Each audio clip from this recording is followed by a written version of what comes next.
আচ্ছা, আগে শর্টসে তোমাদের বলেছিলাম যে আমার একটা পুরনো গয়না ছিল এই চূড়টা।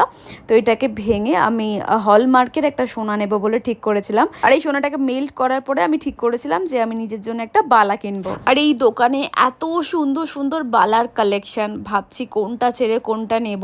আমার তো যেটা হাতে ছিল ওটা ভীষণ পছন্দ হয়েছিল।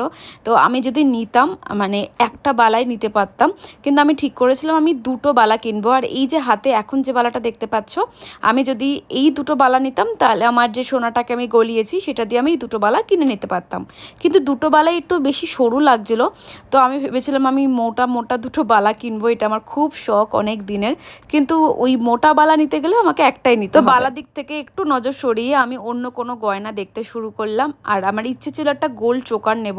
অ্যান্ড ফাইনালি এই চোকারটা দেখার পরে আমার দারুণ পছন্দ হয়েছে এবং আমি এটা পুরো একটা সাবেকি গয়না। এটার দাম কত জানতে চাইলে কমেন্টে লিখো।